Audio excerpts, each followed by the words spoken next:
We're now live on YouTube, Chair. Lovely, thank you very much indeed. Well, good evening, everybody. Welcome to tonight's Coordinating Overview and Scrutiny Group meeting, coming to us on the Zoom. Do we have any apologies for absence? We do. We have Councillor Karen Cooper. Lovely. Okay, thank you very much indeed. Do we have any declarations of interest? Assuming not. That could be Boris Johnson just calling in. But, nope. Right. Okay. If no declarations of interest, minutes, which were on pages 7 to 10 of the meeting held on the 25th of May. Is there any points anybody wanted to pick up from the minutes, or are we happy to accept them as written? Agreed. All agreed? Agreed. Lovely. Okay, fine. I will sign those, Tracy, and whatever we need to do on that in due course. Cool. Thank you. Lovely. And there's no announcements for me except to say I'm surprised to be chairing the meeting, but delighted to do it. It's not a problem. It's always good to step in at the last minute and take my opportunity to. Now, item 5, waste management contract. This, I think, was the item we had discussed about the corporate and overview meeting from the item raised by. So this was one that Danielle asked to go on the corporate agenda, and when we sort of got into it,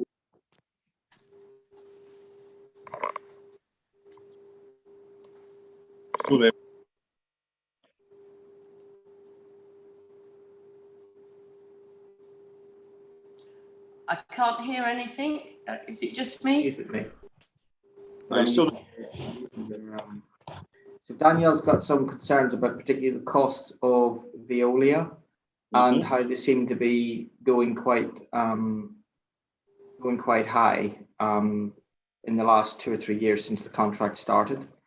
Now, it seemed to me that we have 3 distinct, we've got the Daventry Norse contract, we've got the Veolia contract, and we've got an in-house. So we've got enough internal data that if we want to do an exercise of looking at value for money, we don't need to bring in outside help unless we think that's necessary. But it seemed to me that we had an initial run through. But it also seemed to me that on the pounds and pence side, it would certainly be for my committee for corporate, but the waste service firmly sits, in my view, in place. And it's one of those things that I think everybody will be well aware of, that you tinker with at your peril. No, absolutely. I think the committee, didn't I? I said one of our successes has always been the South Northants contract, which has always been absolutely the most prestigious service that we've supplied to our residents. The Daventry scheme obviously has had its issues. They have different bin collections and 3 weekly black bin collections, which I know again seems to be upsetting some of their residents, and obviously the boroughs having their own issues. So I think we've got everything that we. But I think a lot of those real bad issues that followed the terrible enterprise contract are now all resolved. And when Joe, that's what I was going to say. There's no issues at Daventry. When Joe went on to the 3-week one, like the recycling rates went vertical. They absolutely skyrocketed. They've really improved the service no end. So I don't know what the issues are possibly within the borough, because again, I thought initially the boroughs, that was improved. That was let at the same time as Daventry, because remember we were in partnership together. So you could compare that, have Daventry's prices escalated at all compared to Veolia, because the contracts were let at the same time, and if one hasn't but the other has, why? And I think there was also concerns about, and again, it's difficult to know whether or not this is anecdotal or whether it can be backed up with evidence about, the levels of litter and rubbish around the streets, particularly in and around Northampton Borough, is back on the increase. again, it's very difficult to quantify that. But those are the sort of things where I think with the main concerns. Tracy, does that capture most of them? Yes, it does, Councillor McCord, yes. I think we've also got to remember that Northampton is a different, it's urban, not rural. So when you're comparing data, you aren't comparing like for like, Ian, because they're a town. We haven't got properties that haven't got ability to have bins, which is one of the big. And I think that's a very important thing as well that we need to be doing in terms of, if anybody has ever got an idea about harmonising these services, that looking just at dead simple metrics, like for instance, let's say a number of bins collected in a day. Well, in certain parts of where you've got rows and rows of terrace houses, you can do 200 or 300 in no time at all. In the villages where the next bin is a quarter of a mile from the last one, it'll take you a little bit longer. Yeah. I think another thing that needs to be looked at in that is, as Ian correctly says, we've got 3 different systems. Okay, Northampton is a bit standalone in that respect, but we've got about 5 years, I think, before the contracts are let again, and when there's a large requirement for replacement vehicles if South Northampton is to continue with its own fleet. So we really need, within, I would say, the next 2 years to have a full study of it and get some idea as to where we'd be going in the future, because what Andrew said about the initial issues at Daventry, I don't think they get hardly any complaints at all now, as I understand it, and they're quite happy with that. So we've got to look at really the systems and their own merits and what they cost, and other things like, if there's still separate areas for waste collection, can they be tidied up in some way to make them more efficient? And I think we need to somehow, not necessarily as part of the contract per se, because the contract's less already, but internally work on a project to decide where we go in 3 years' time. And equally with the use of electric vehicles and electric plants, that's another thing we need to look at. But you see, I certainly think, we should be looking at the effectiveness of the 1, 2, 3 system versus the alternate week systems. Yeah. Because, best of my knowledge, it's going quite well. Is it more value for money? Does it drive recycling because you force people to say you better use the blue bin, because if you don't, it's going to be a long time sitting in the black? I think these are really good points, and we don't need to be looking too far because we have it all within our own. No, that's right. Our own purview to be able to do that. And street cleansing, which you mentioned, South Northants used to use street cleaning equipment from Banbury to Charwell, but I don't think they've got the same equipment at the moment, and consequently, a lot of the footpaths aren't getting the treatment they used to get. Well, I think the one thing we can learn of here with 4 to 5 years before they all come together, the contracts in theory, regardless of our own one in South Northamptonshire that was. One good thing is it gives a good opportunity to start to see where we want to be. For example, the one we're going to discuss in a minute, the highways contract, we didn't really have a say because it all got sort of put together by the Shadow Authority and has become a new contract. Here we could actually build in a lot of the things and also do some work on what's happening now under what Danielle has been saying. It's really down to you, Dermot. Are you happy to lead it and to put a sort of bit of joint scrutiny together and sort of to scope out what we want to scope out initially? But again, I think similar to the highways, it's really for the Ian and I are 2 committees to divvy it up in some ways where we can run parallel to some extent with that, and then sort of come together when at a certain point in time when the 2 merge, so that the financial side. Is it sensible that we look at this sort of in 2 ways? The bit that I think was really grinding Danielle's gears was the cost seemed to be going fast. Is it possible we could do something relatively quickly on ascertaining whether or not the costs of Veolia are rising and whether or not the costs of Norse are rising, and are they both rising at a similar rate? And if so, that might be an industry issue. If not, it may be a contract issue. Until we look, we don't know. And then have a a separate, which feels to me to be a little more long-term and slower burn around, well, where the hell does WNC go with waste in general in the next 3 to 5 years? Because it's going to be that time frame. The Norse one, I think, was a 7-year contract, and they're just started year 3, I think. And the Northampton one, I think, was a 10-year contract, and again, they've just started year 3. So, you know, it's 5 and 5, wasn't it? But yes, it's enough.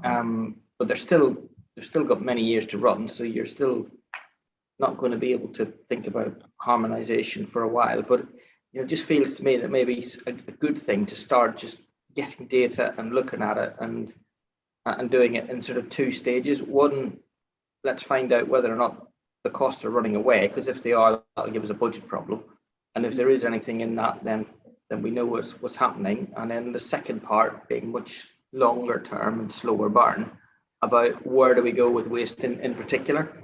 We've got waste disposal to consider as well, because you know, do we open our own plant or do we carry on as we are at the moment? There's a strong case to, well, we've got to look at that really, whether we do our own thing or have a joint venture or something, how we dispose of it. So at the moment, certainly this end of the thing, it's all going to the energy from waste site in Milton Keynes, which is one way of doing it. That's getting a lot of criticism at the moment. It's a moving target. The same with food waste and that, you know, we send that over the other side of Oxford, but it's something that could easily be done in county and is quite economic to take care of. So that needs an exercise.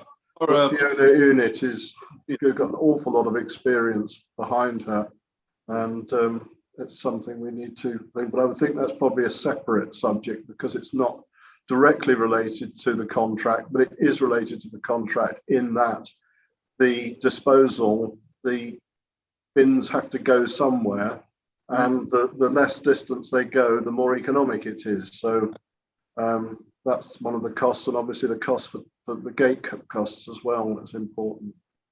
Well, I think there's certainly an opportunity to put something together. And I think what Ian's just said, I know, Tracy, you probably hopefully recorded all of this, that is maybe that's the area we should kick off, maybe through the overview scrutiny on the financial side, to see if we can get some data, perhaps a report for the committee showing some of the costs and where the contract's going in the current format. Maybe we can get one of the officers to maybe do a brief to Ian and myself in due course to give us an understanding of where actually the financials are currently running as that. I think that sounds a kick-off, Ian, just to get us moving. We have to consider diesel as a separate issue as well there, because obviously that's totally unforecast, the rising, and it must be an enormous cost, extra cost. Okay. Well, I think Can we do that then? We just do a quick dive into the finances, and then spread that out in the more medium term into a sort of a wider review on waste in general. Yeah. Yeah, I think that's a good idea, because knowing then the costs of the comparative systems is a good starting point for consideration for the future. So do we want to do that jointly, or do we just want to leave that with corporate for money only, and then come back to do it jointly when you start looking at systems and the people aspects, particularly the customer service aspect? You know, that's crucial to anything to do with waste collection. From a place point of view, to have that financial information up front would help kick it off greatly, because then you can put some perspective on the. So we want to do that jointly then. I think it's all very well having finance in front of you, but you do need someone that understands the waste industry as well. It's like with anything, any finance, you can have a page of figures in front of you, but you need to understand what impacts on what and why. Well, that's the whole point. If we've got the figures as part of our base data, then we can put them together. Yeah. So having them up front would help kick it off, I think. Okay. good. Yeah, well, as I said, I think you're right, Joe, because I think like if you just look at something very similar, very easy, like, you know, cost per bin collected, I would fully expect it to be a lot cheaper on Veolia, because they've got a lot more of them, a lot packed lot more closely packed together I'm than from, anywhere else. But until we know that, we can't be sure. I only air caution here because I'm from the time when there used to be a KPI on the cost of waste, and it really was down to each council to work it out. And the formula, you know, it was pointless. Yeah, exactly. Because if you're doing 500 terrace houses, you'll do them in 20 minutes, and if you're doing 500 houses in the village, it could take you 3 hours. So, That's right. So, and you can easily get your metrics out and say, well, there you go, cost per bin collected is X. Well, yeah. I think we've all been out with the refuse vehicles in our times, and I remember one day doing half a toaster, and that was a full day's, well, not full day's operation, but sort of out at sort of just before 6:30 and getting back about 2, and you'd only done half a toaster, so it's a pretty tough job, isn't it? Yeah.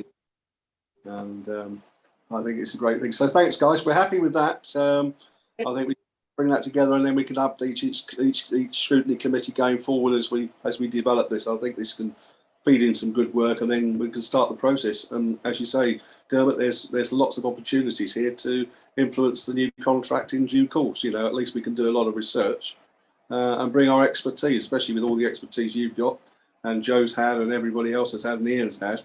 There's a lot of experience in our new council to help really make this a successful opportunity if they want to take all of our knowledge and experiences together. But one quick question, Dermot, just very quickly, what happened to our place at Helmden? Did that all cease in the end where the green waste used to go? Still used. Still in used. use. Great. In fact, it's grown quite a bit. Good. I just wasn't sure. Fantastic. Right. Turning to the next item, if I may, which is the highways and transport contract. I didn't see any papers with this. I know we had the meeting, which I sadly couldn't get to because I had to do something at work. But is there any update on this one from anybody, Tracy? It's joint scrutiny between place and corporate again. I know councillors Banbridge and McCord are trying to get 5 members from each committee to join the task and finish group, and then it'll be scoped. But councillors Banbridge and McCord may have something further to add as how that's progressed. Okay, that's great. Thank you. Okay, Dermot. We did the 5 at our meeting. Which was a couple of days after the Daventry meeting, so I thought the corporate one was sorted. I've sorted the other one as of this evening. I wanted to make sure that we had at least one member who wasn't a Conservative, because everyone who came forward was a Conservative. So I've got William Barter and Tony Baggott-Webb from South Northants area, Kevin Parker and Joe Guilford from the Daventry area, and Bob Purser has put his name forward for the borough, or Northampton rather, because it's important that we cover all the areas. That's the 5, although I'd quite like to see some person from Northampton, but yeah, well, I think on the 5 is fine to get us started. On the corporate side, I'm sure Danielle and Sally both went forward. So you got one Liberal Democrat, one, and I think I put my own name forward if I remember right, didn't I? So you got one Independent, one Liberal Democrat. You've got everybody covered. So yeah.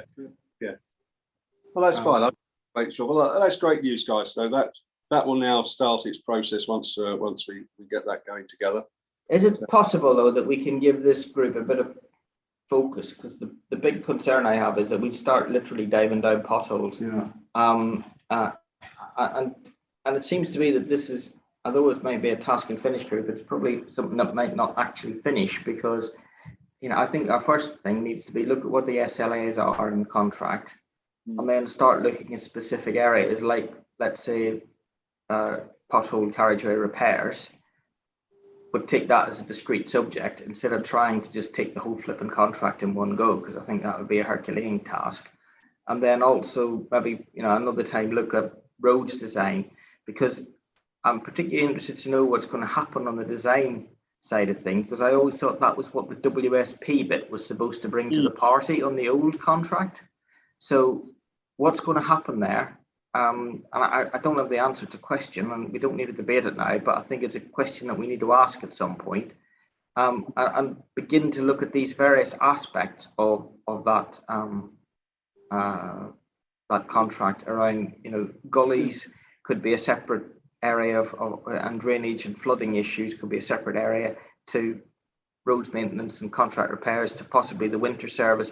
And even at the moment, we're gritting, I think, at the moment in certain areas because the roads are melting. I think there's been 6 so far today, I believe, that's been identified. So it's not only that, I mean, just even the rail tracks. Now, the latest thing I never realised with rail tracks, how you stop metal from expanding, you paint it white. It reflects the heat off it. Can I just ask on that? Because I did ask lots of questions when we scrutinised the contract. So my understanding is it's a new contract, it's in partnership, it's more flexible. Nothing has really changed of the infrastructure. It's just, like the pothole size, etc. It's more that we can work closely together, and that the management has changed to allow for more management, but there's no more frontline services.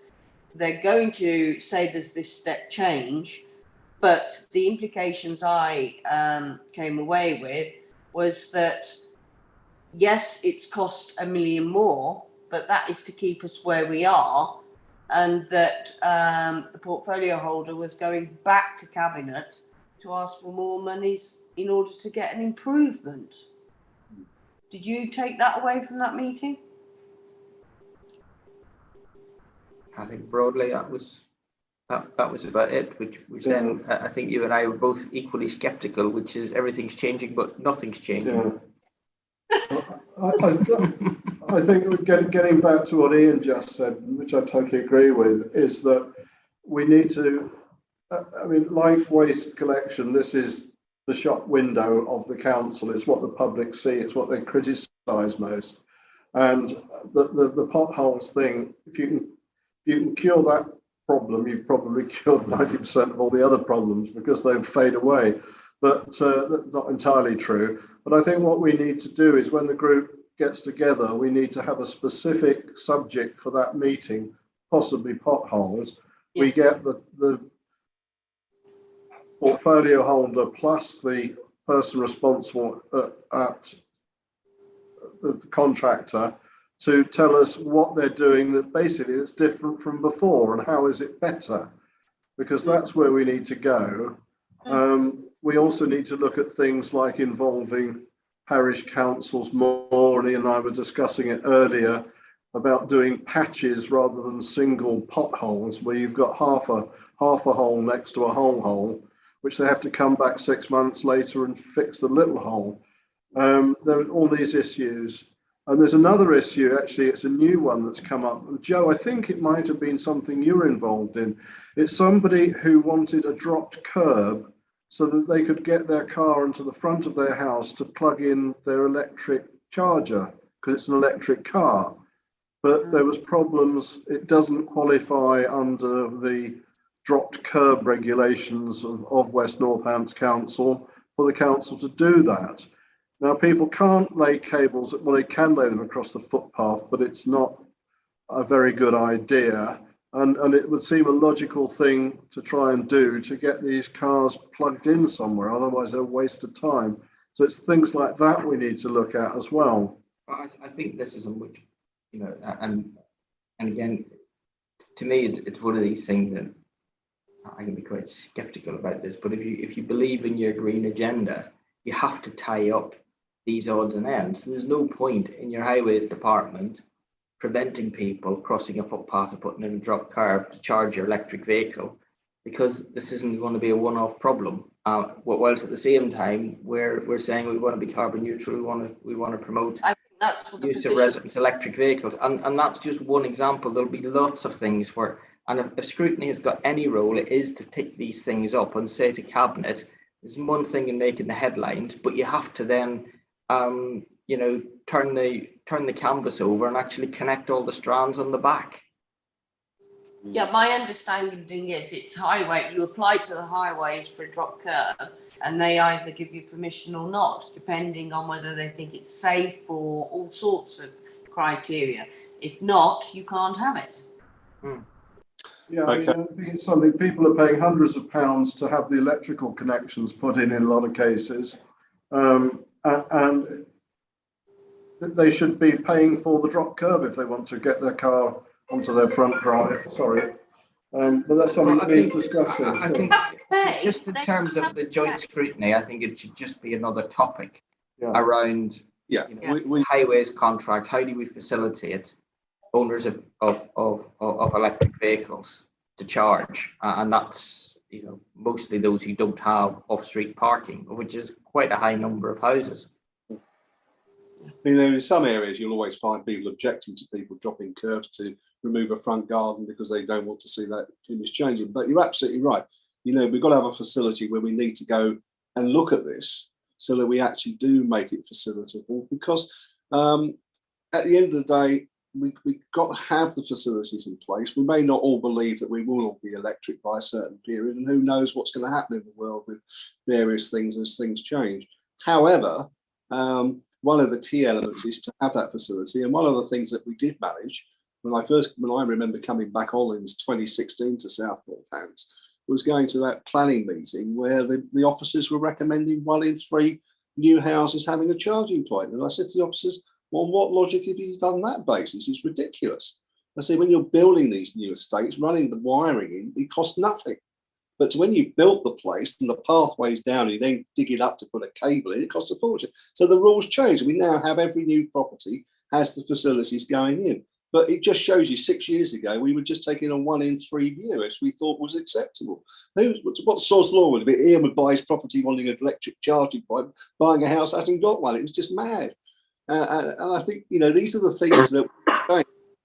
But it's taken 4 or 5 years to actually do it, Yeah, that's something to look at. But I mean, also is when we put new street lights up, that the street lights are equipped to have plugins on them.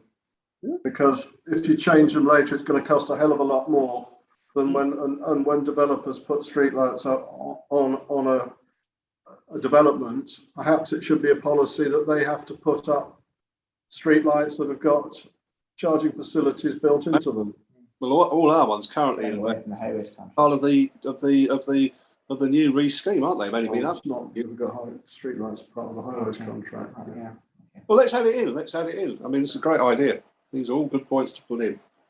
So I think what we need to be careful about, though, is to get when they meet to do the scoping, that we set this out in terms of areas that we're going to look at, because otherwise we'll all shoot off in different directions like a box of fireworks if we're not careful. No, what you said at the beginning, it'll be impossible to either chair or impossible to actually come to any conclusion, because you'll all go home thinking, well, what did we talk about last night? Well, we need to prioritise, bearing in mind that the contract comes into effect in September, which is only weeks away. We need to look at things that need looking at early on in the contract rather than left till later. Yeah. Well, road repairs, and particularly this thing that everybody knows about. How do you measure what a pothole is, and why is this one getting attention and the one beside it isn't? Which grinds the gears of normal people, and I'm sure our highways folks have got wonderful definitions as to how deep a pothole is and when is a pothole not a pothole. But we need to be looking at this. If we've got any value as members, it's to look at it through the eyes of the people we represent, and not through the eyes of the people who are. You've got 2 holes filled. Saying no. I think what you said also at the beginning about getting some good publicity, or at least getting it launched off. Why don't we, when we're ready, get a joint press release from both of you guys as chairs of the various committee, introducing what the kicking off of the particular scrutiny, whatever we're going to do. You're going to have 10 members on this, so that's quite a number of members. I'm sure a lot of those members will want to, even if it's not part of the scrutiny, will want to say to the officers, right, I want to go and spend half a day or go out for a couple of hours with whoever's doing these roadworks to do these potholes, to actually see the work in progress, to actually see what's going on. It'll also be very fascinating to see, now we've got even more managers allegedly going out to doing the work, actually what are they doing? And where is the compromise? Because I think you and I both said before, you've got a hole, it's marked off, it's painted yellow. They go out and repair it. They miss the one that's sort of 2 foot away, which is, and then goes back 2 weeks later and does that again and gets another £300 or £400. And I think we've got to get out of this mentality of, this is it. This is about perception. And when we're actually out there doing all of that work, we are then seen by the public as actually doing a good job. And there's nothing worse than doing one hole and leaving half a hole. And even though it doesn't meet a criteria, it doesn't wash with the public. They're not interested. It's a hole. And it's going to get... Rosie wants to come in. Oh, sorry, Rosie. Thank you. I just wanted to add just a few minor things. It's not my area, but I've got a couple of, several constituency issues that relate to those topics. I've had somebody trying to have an electric point. It's on a lane, and there's been great discussions about who owns the verge that they've got to cross, because they say they own it. And when I did a members' inquiries, the council said they owned it and wouldn't let them put the necessary cabling across. So that's just, just to add to that conversation that this is happening all the time. And the other thing about the potholes is two areas of road in the constituency which don't define potholes but are actually even worse in comparison to the actual state of the road. One is like a switchback where the road has sunk and it's like a roller coaster in terms of the ups and downs. I wouldn't like to think it's about a foot difference where the road has sunk and pushed all the tarmac to the side, so it's a complete switchback. And another area where we're trying to get them to investigate what's a developing sinkhole, and all the different utilities and authorities are all writing reports but not sharing them and washing their hands of the situation. So it's not just potholes, it's actually the state of the roads as well. So I just add that into the mix. Thank you. Thank you, Rosie. Well, I think you're absolutely right. I mean, there's more than just a few potholes. There's quite a few situations that we face with a number of roads that need major things.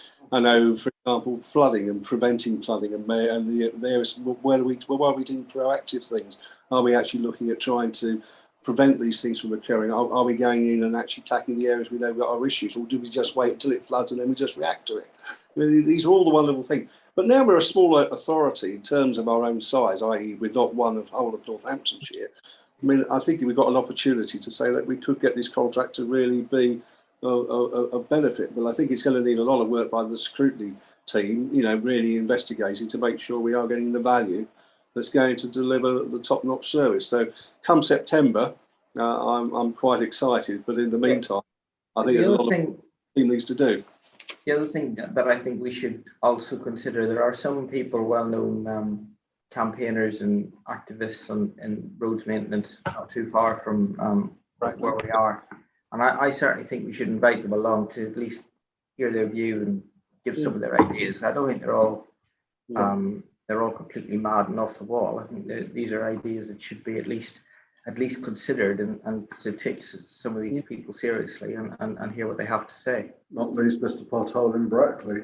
Well, he's certainly one I was thinking of, but there could be others. To at least hear what they have to say and let them feel that they're not just banging their head up a brick wall and no one cares.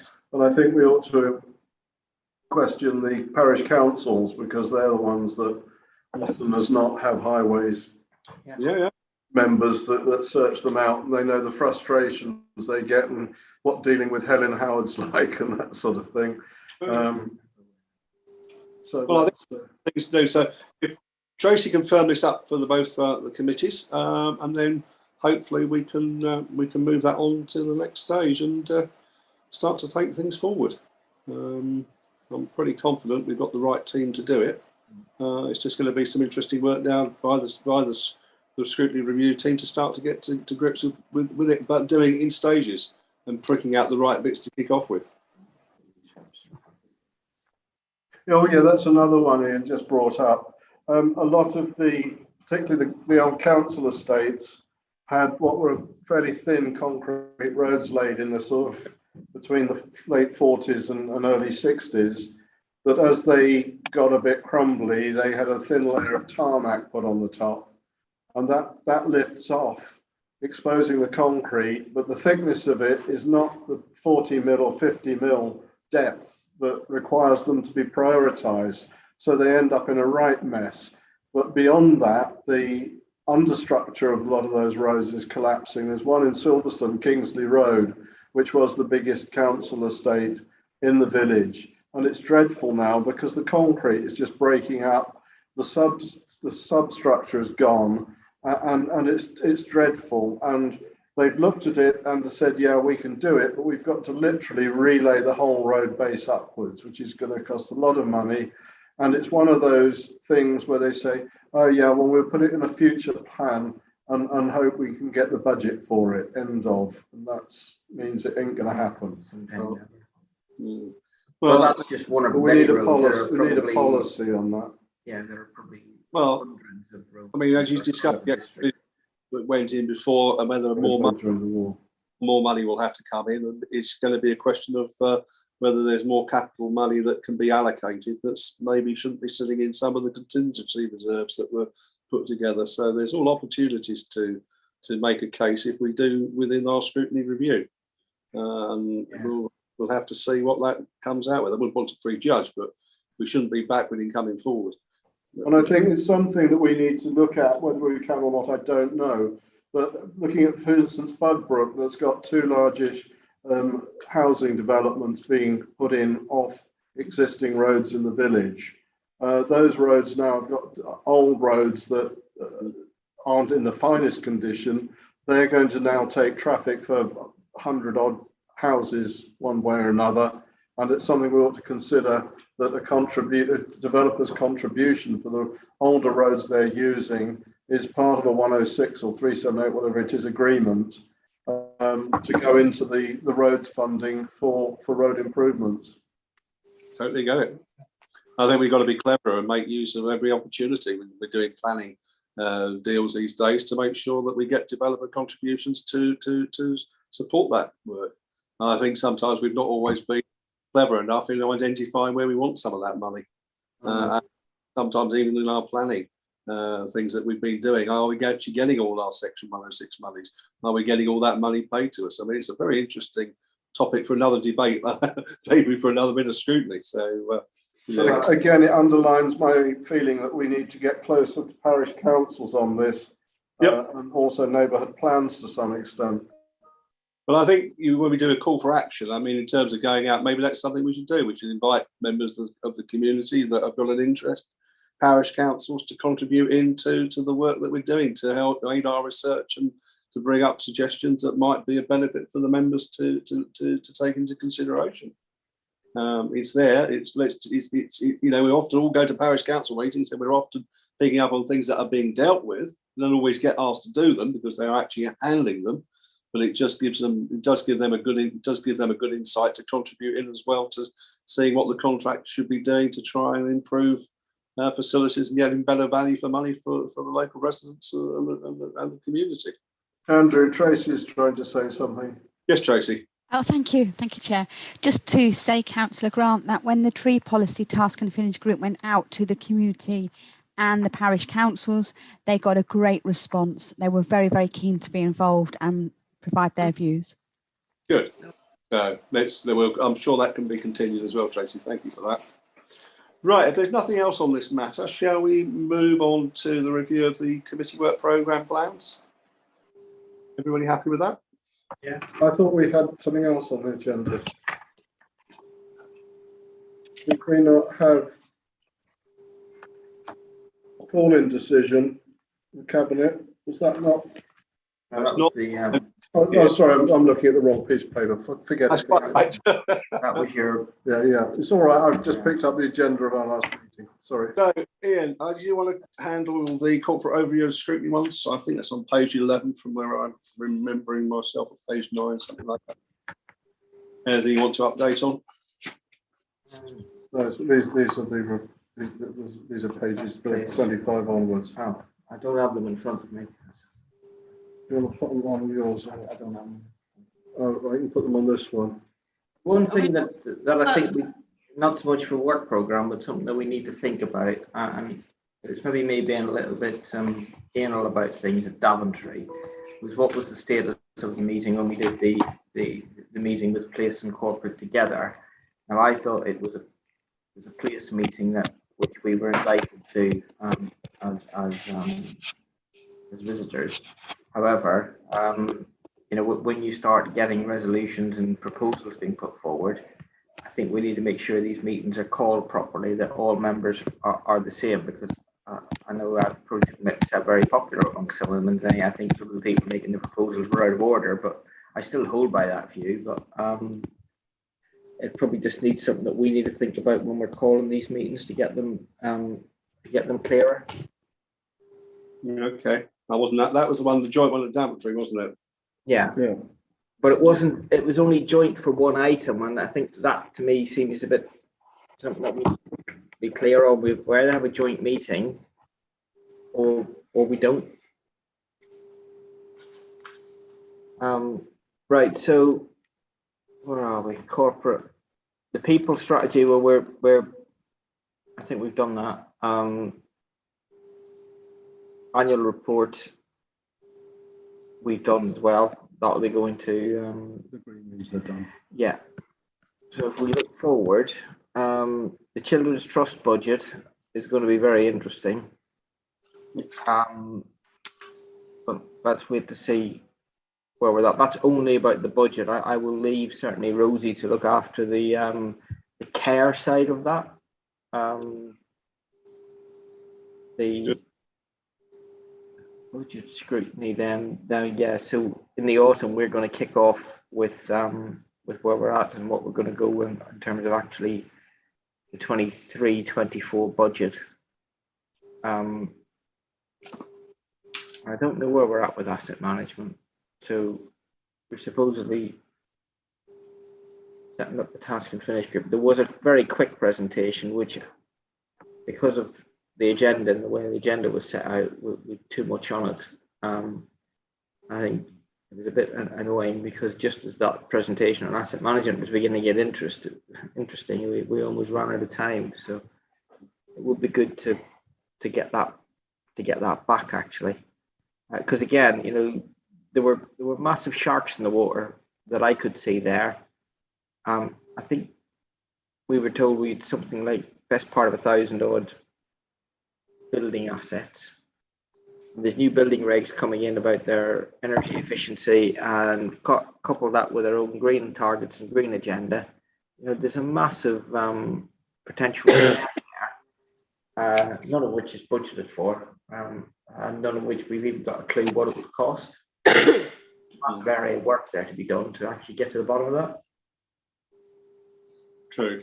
Social Values Act, I think we've done that to death. It was interesting to see that the new highways contract, there are things like plenty of apprenticeships being allowed for, and the use of local contractors. So I think as a council we're well aware of that.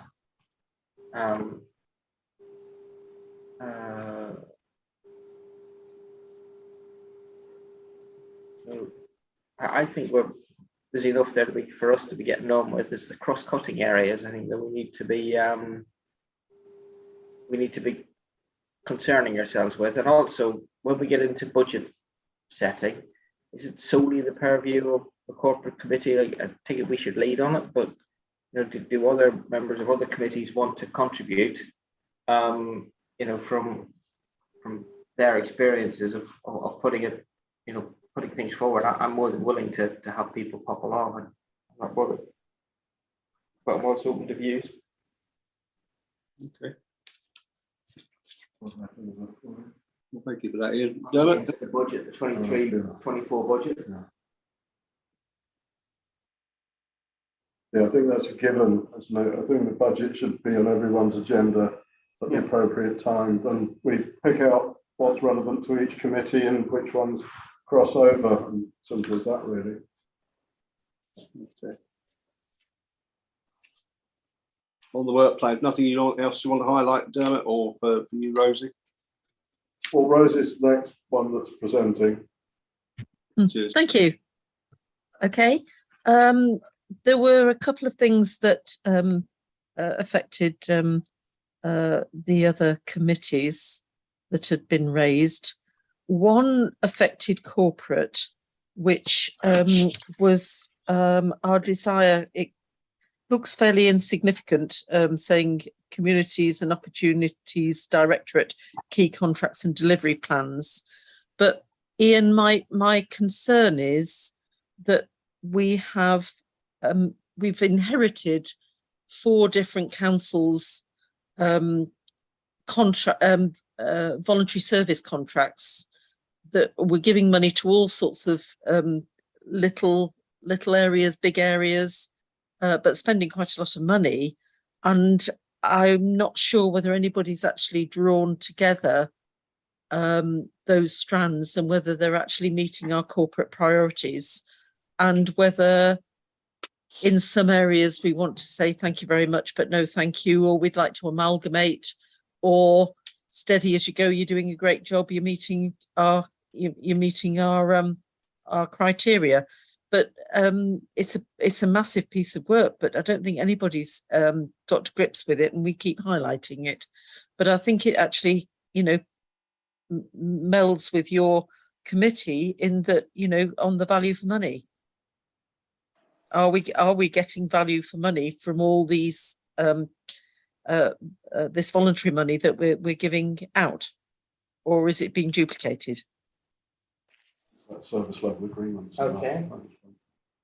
Well, yeah. Martin Henry, when I mentioned it to him, has said he will give us what resources we need to look at it. And Jane Carr has delegated it, I think, to Joe Barrett, who had set up an interim meeting, and then she got COVID, so she's going to set up another one to try and get the ball rolling, I guess. So I suppose it's whether you want to delegate anybody from your committee to sort of get involved and see where it goes. Yeah, I can put it on our agenda. I'm happy enough to do that. What do you think, what we have to be James? very careful about here is that he who shouts loudest gets the most needs to not prevail. I absolutely agree, and I'm certainly not one for saying let's just amalgamate everything and put it under one big, sort of corporate umbrella, which is dangerous too. If smaller groups are meeting our corporate priority in localized areas, then I see no reason why they should not carry on. But it also links with the new locality area for the integrated care system as well, I guess. Sorry, James, did you want to make any comment on that?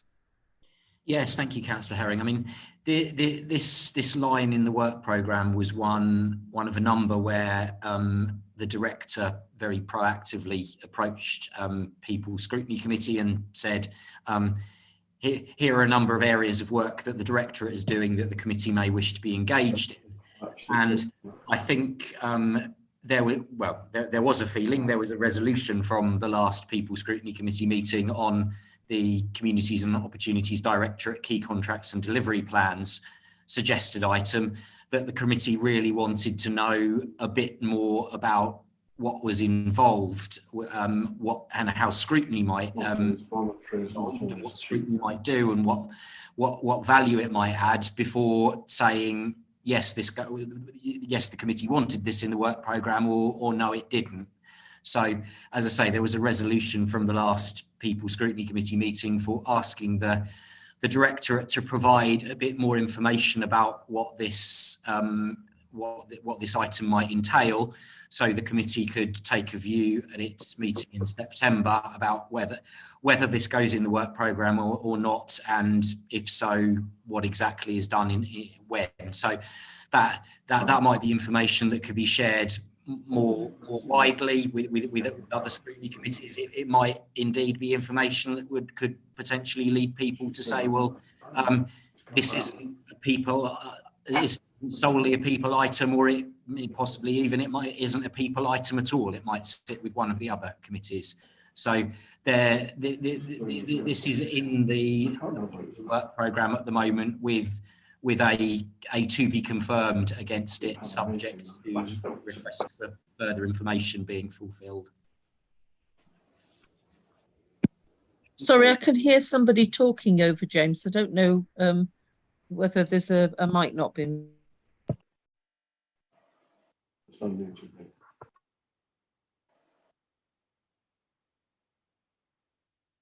You're on mute now, Rosie. There was another item actually, and it links with what Councillor McCord had said about the Children's Trust. We had a session at our last meeting where they gave us a review of where they were at, and there were some areas I would say that the committee were rather unhappy at. I would say that it was evident that they've steadied the ship and they have, you know, good intent, but a lot of the data, the figures, percentages and so on hadn't moved. They were not improving. They were not showing great improvement. As I say, I got a feeling, you know, from what all the challenges we made of them, that they'd steadied the ship a bit, but weren't making the sort of big improvements that we would want. And I think there are some recommendations going to Cabinet on that. For instance, a very small item, but that stood out for me was 43% of children taken into care get a health MOT, if you like, a health check within a month. And I just thought that is not good enough. Actually, it should be more like 80%. And really a month's not great either, because if people are taking these children into care, they need to know what they're dealing with and what the state of the health of that child is. So, and that, as I say, it was just one small item where I felt there wasn't a drive for improvement. However, I have no doubt they will be coming to Cabinet and so on, saying that they haven't got the money and the resources to be doing any better. So I just flag that up really, because I'm sure it's going to come up when they review their budget. Yeah, which there must be a pressure at the moment on children's services. I hear that's currently where the current problems are within the budget, if there is such a thing at the moment. Yeah. So, prizes there really. But yes, you're right. As this comes forward, it'll be interesting to see what does go to committee, Rosie, to see if in fact they are addressing that issue. I can't in the days when I ran that particular service what that figure was. I thought it was higher than that, but still, that's a long time ago now. Yeah. So I mean, obviously, we've got to see the results of the housing consultation. That's going to be a joint workshop type event.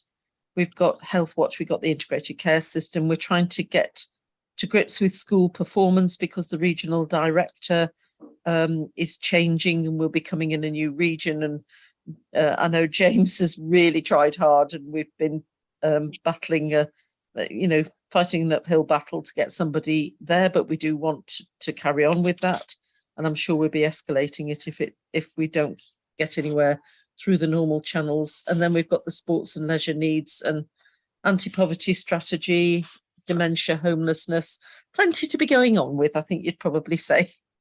Love it. Thanks for that, Rosie. James wants to jump in. I can see your hand there, James. Thank you, Chair. Just to pick up on the point that Councillor Herring mentioned around the scrutiny of the draft housing strategy. So this was something that People's Scrutiny Committee had a session on, I think, back in March. I think Place also did so. The People's Scrutiny Committee was very keen to have this back when it was in a position to do some pre-decision scrutiny of the full draft strategy. The timetable for that going to Cabinet has changed during the time since. I think it was originally going to be June. It's now scheduled for Cabinet in September. So, and as the Chair mentioned, there was a previous discussion about the approach to this at the coordinating group, and it was asked that if People Scrutiny Committee continued to lead, the session also be opened up to the members of the other two committees, which pointed towards an online session rather than something being done in person because of potentially the numbers involved. So anyway, practically what we're now looking at now is a workshop style session, either on Tuesday the 9th or Wednesday the 10th of August. Having run those potential dates past Councillor Herring as Chair of People, she asked me to also mention them to Councillor Bambridge and Councillor McCord, which I would have been doing by email had the opportunity not arisen to do so verbally at this meeting. So I can still circulate by email, but if you have any immediate views on either of those potential dates, possibly holiday. Again, it's not an ideal time. I appreciate that in August, but again, it's to fit in with the time scale for the development of the draft strategy and for it to go to Cabinet. Wednesday, 10th of August might possibly be better because there's a visit. I can't do Wednesday the 10th. I've Okay. got 2 meetings on that day, one in the morning and one most of the afternoon and evening. Okay. No, the only reason I mention that is because there's a visit for councillors to the Vulcan Works Creative Hub for most of the day on the 9th. I mean, till 4 o'clock, so that would still give members an opportunity to get back in front of a computer by 6. But again, whether that would overload that day. But really, as I say, I can communicate further on this with you offline if you wish, but taking the opportunity to mention it in person now. Well, thank you for that, James. I'm sure everybody will get back to you, but as you say, it's always a difficult August because August is normally when very little happens in terms of any meetings except for planning and planning, and everybody else seems to disappear. But, we'll see where we go. I have got one more item to mention, and it passes on really to Dermot, and that was an issue that was raised when we had a session with Northamptonshire Homes about grass cutting and confusion over maintenance, where they're responsible in some areas and not, and the council on the other side of the road, and whether there was any possibility of us being able to have a more sensible arrangement. I think it seems to be more geared up for actual in Northampton Borough. Dermot had said, put it to his committee and they didn't want to look at it. And I reported that to my committee and they were displeased and want to sort of escalate it somewhere, but I don't know where. But I was interested in that last bit of training that we did. One of the things that I took from it, which was quite interesting, was this idea of the short, sharp shock form of scrutiny, where you actually look at one thing in depth for a morning or however long you want to schedule it for, but do it in depth, one small topic quickly, and then report on it. I don't know whether this grass cutting thing is worth taking up, or whether we point it towards the director. But I'll just mention it again, and then Dermot can make his comments when he goes on to his committee. Thanks. Yeah. I was just because it would, I'm sure grass cutting, verges, all that stuff will come up whenever we start delving into the highways contract. So would it be a placeholder to pick it up there, Rosie, as to, who cuts my grass? Is it Northamptonshire Partnership owned? Is it the local parish council? Is it the council? Or is it Highways England? Again, for a lot of these areas, all people know is that the grass is 3 feet high and you can't see the road or you can't see the sign. So who's going to cut it back? And you might be able to tease some of those issues out at that space. That would be great. I mean, if I can report that will be done, I'm sure that would satisfy the committee. But I could see the point that we're making, that they get complaints saying, why has it been done on that side of the road but not on my side of the road, or why can't they just do the one road? It seems sensible to people, but they don't understand the complexities of the ownership and all the rest of it. But it may be that we want to have a service level agreement either between Northamptonshire Homes or we take it over. But it obviously is causing confusion at the moment. You asked for my opinion on that one. It's a very contentious thing, and it's a very parochial thing. The highways, county highways, used to cut nearly all the village verges at one time, and they got lesser and lesser frequency to it, to which parish councils were then getting involved. And in the end, what happened with a lot of parishes, and I think it continues to this day, is that the what was the county council, now us, I guess, gives an agreed sum of money to a parish council to put in their pot for grass cutting, and they then get the regimes done and everything else and contracted out, and that's the way it works.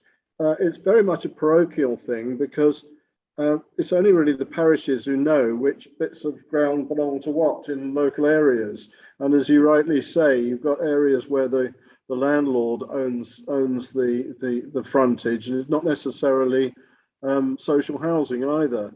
So I would say that in this case, it's definitely starting with parish councils. I know it's more difficult in the town areas, but they can identify, they know what their regimes are, they know what they're paying to get cut, and they know what they expect the council to pay for. And what's left over are the ones that need scrutinising, which, as you point out, in some cases are the social landlords and property owners. But in many other cases, in a lot of cases, nobody knows who the land belongs to at all. We discovered that when we did the regeneration of Moat Lane.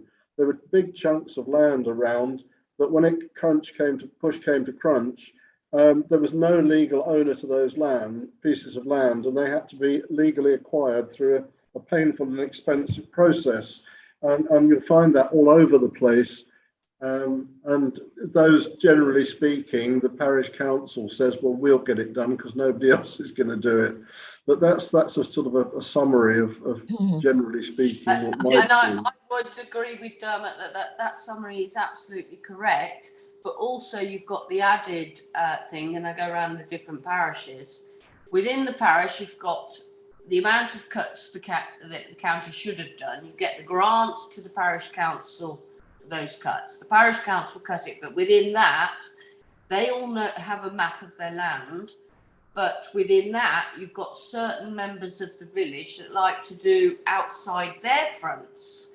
So then the contractor is not cutting all the areas within the parish, because some of the residents like to keep up their own areas. So it all gets very parochial, I think. Thank you, Joe. Right, is there anything, Dermot, that you wanted to update on? Yeah, I'll just very quickly go through, because Ian and I have got another meeting which has just started. Basically going through the highways contract we've talked about, levelling up funds. We had a call in for that at the last meeting, and what came out of that was that in future we will get members involved at a very early stage, and also involve organisations and bodies that are relevant to that, again at an early stage. Communities Opportunities Directorate, we're scheduling a meeting for that. The tree policy is actually finished, and the draft is now going for final review, and that should be out and published very soon, and it's coming back to our September meeting. The annual report we've discussed. Again, Northampton Town Plan, that's coming to our 12th of September meeting. I think it's going to take a week to do this meeting. Waste strategy as well. Then active travel, that's something, there's investigation work going on that, and the Highways are very active on that at the moment, doing a lot of work, starting off particularly around Brackley because of integrating travel plans into across HS2. Crime and disorders for next year, flood risk management. We had a report. No, we've had reports on crime and disorder, another one next year. The same with flood risk. Fly tipping, we've got one again coming back on that one. We're keeping a watchful eye on it. Libraries, again, next year. We had a super presentation on that, very impressed. Sustainability strategy, these are all left over. Those are all the ones that are sort of active at the moment, unless Tracy you can think of something that I have overlooked. No, you haven't, Councillor Bambridge, you've covered it. Thank you. Thank you. Tracy, and nothing need to add on any of this that we may have missed or not mentioned?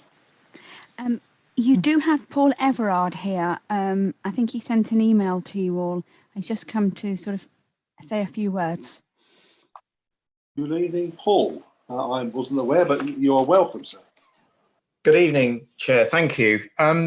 Yes, this arose from this matter is basically about the consultation that's ongoing on the modifications to the Northampton Local Plan Part 2. The plan has been submitted to the inspectorate. There's been hearings about it. The inspectors have said that the plan could be found sound subject to certain main modifications.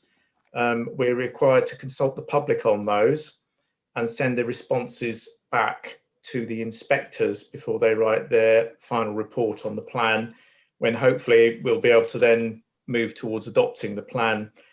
So I understand that there's a constitutional requirement essentially that firstly that you're notified as chairs of scrutiny, and I understand as well that the Overview and Scrutiny Committee may investigate, research or report in detail with policy recommendations before and during the consultation period. The consultation period ends on the 18th of August. In that email, I sent to you a link to the Council's website, and also it included the full report that went to Planning Policy Committee on the 28th of June. So that's why I'm here, and that's why I sent the email, essentially. Okay. Ian, any thoughts on that one? Well, yeah, as you know, I weighed in more around the constitutional propriety of scrutiny, looking on the planning policy side, but it would appear because it was a cabinet, because that planning policy committee is a subcommittee of cabinet, and it was a cabinet decision, then it can be scrutinised and called in. I'm still very, very wary that we should even go anywhere near this, because if any of us, if you want to change one of the planning policies, then you're going to have to go back out and reconsult. Yeah. On the stage, my understanding of where you're at with Local Plan Part 2 for Northampton is you've had your examination in public, you've had your inspector's report. The inspector says for this plan to be considered sound, you need to do this, and he has put up a number of recommendations. Now we can say thank you, but we don't want them, in which instance the inspector says, well, your plan's not sound and therefore you can't adopt it. Or we can say, okay, we've no choice but to adopt your views. It's almost a take it or leave it situation. So yes, you can spend an awful lot of time sounding off for as long as you like about whether or not you think his suggested alterations are good or bad. But if you want to have a plan in the near future that's going to get a tick in the box and give you some planning control, you've no choice but to say yes, or you can say no, reject the whole flipping lot, and go back to the drawing board and set yourself back 3 years. That's your choice, as I read it. Further to that, by the 18th of August, we should have got feedback from those who want to give feedback, and that will possibly change the proposal for the amendment anyway. So it would make far more sense if we're looking at it to look at it after the review of the consultation to see what is proposed as a revised document necessary. Because otherwise you're going to look at scrutinise something that may well change after the 18th of August. It doesn't quite make sense to me either. Well, Paul, do you disagree with my assessment? Not at all, Councillor McCord. No, your assessment is correct. Okay. Well, that's fine as long as we're all talking up the same, coming out from the one place. Because I very much doubt there is actually a role for scrutiny that adds any value. Yes, you might have a strict legal one, but really, I think that the bigger question is, should that planning policy committee actually be a sub committee of cabinet, and should it not actually be a proper council committee, either making its own decisions that wouldn't be subject to or a straight link back to full council? Because planning policy, in my view, ought to sit with full council, but that's just a personal view.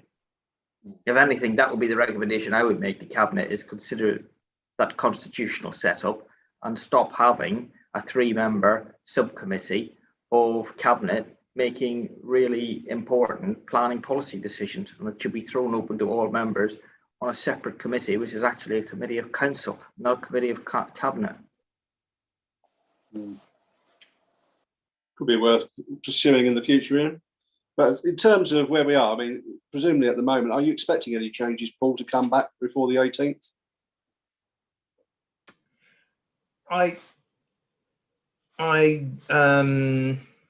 not expecting any. That's not to say that won't happen, but at this stage, obviously people have the right to comment, but it's only on those main mods. We're also consulting on some consequential modifications to do, updating it so that it refers to West Northamptonshire Council and not Northampton Borough Council and things like that, and consequential changes to the policies map, and also people have the opportunity to comment on the sustainability appraisal and the habitats regulations assessment. But in general, yes, this is a very focused consultation on those main modifications, and I obviously I don't know, but it would be I think it's most likely that there won't be any significant changes. And I'm aware that some parish councils are using professional planning help to draw up some recommendations that they're discussing at the moment. So there may be some sensible suggestions, if I can put it that way, that carry weight. I mean, ultimately, it's a decision for the inspectors in their reporting on those main modifications, essentially, and I couldn't gainsay that anyway. And if it all comes back, when would, in theory, would that then get passed by the inspector if it doesn't get any further changes? What's the timescale?